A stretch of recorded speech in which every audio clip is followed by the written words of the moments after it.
Place au chiffre du jour et c'est 44%. C'est la part des Français qui ont eu un projet de déménagement et qui ont dû l'annuler ou le reporter sur les 12 derniers mois. Bonjour Julien Bardet. Bonjour Charles. Et bienvenue sur Radio Classique. Vous êtes le CEO de Nextory. C'est une plateforme de réservation déménageurs professionnels.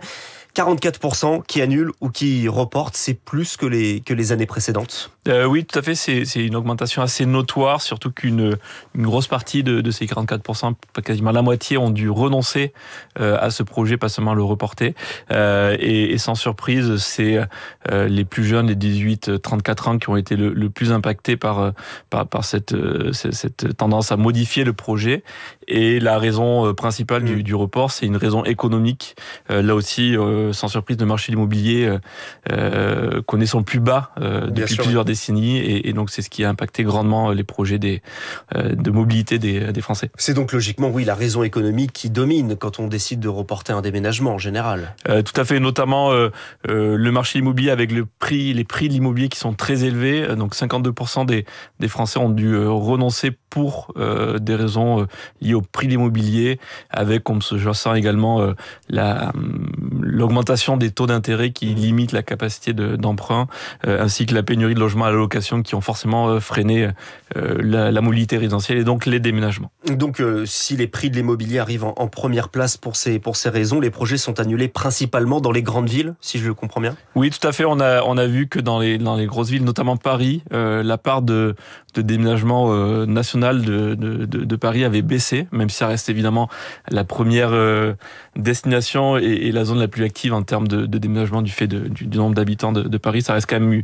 la part de déménagement de Paris a baissé au bénéfice de zones moins tendues en termes d'immobilier notamment. Vous avez parlé des taux, ils ont commencé à baisser après une très forte augmentation. On devrait donc voir sur une période plus courte une reprise, peut-être sur les 2-3 derniers mois? On commence à sentir une reprise depuis le début de l'année par rapport à 2024 qui présentait quand même un point bas. Après 2 années consécutives de baisse, on voit qu'on est sur une tendance de reprise qui s'amorce, même si on est au plus bas de la courbe et qu'on a encore du chemin à parcourir avant de retrouver le dynamisme post-Covid, où on a vu beaucoup de mobilité, beaucoup de déménagements, mais les signaux commencent à revenir au vert, même si on part de très bas. Oui, quand on est au plus bas, on peut que remonter. On parle de l'achat, mais on constate également une moindre mobilité sur le marché locatif. Oui, pénurie de logements locatifs, tout est lié, mais vraiment le marché au plus bas et d'une manière même plus globale, au-delà de la partie immobilier, il y a également l'augmentation du coût de la vie et le budget que représente un déménagement qui peut être un frein pour les Français. Ça, c'est un coût qui a augmenté ou c'est parce qu'on ne peut plus se le permettre à cause du reste? On a les deux qui sont liés, évidemment. On a eu une tendance de forte inflation et les prix, pour regarder vraiment la partie de déménagement pur, les prix du déménagement ont eu tendance à augmenter avec l'augmentation des matières premières, de l'essence et la ressource de la ressource humaine.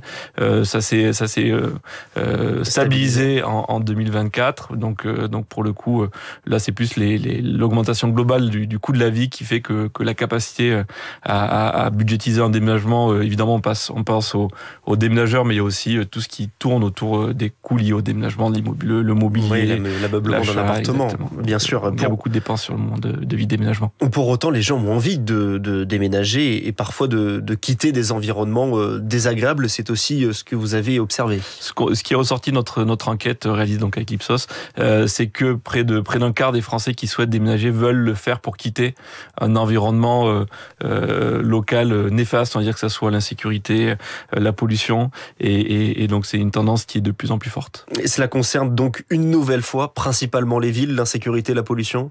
Oui, on n'est pas allé à ce niveau de détail là, mais on peut supposer que la pollution est quand même très liée à l'hypercentre-ville, même si l'insécurité, quant à elle, peut varier en fonction des zones géographiques, mais encore une fois, on voit que les centres-villes sont pas forcément les zones de prédilection des Français. Justement, ce départ des grandes villes, c'est un petit peu la continuité de l'après-période Covid?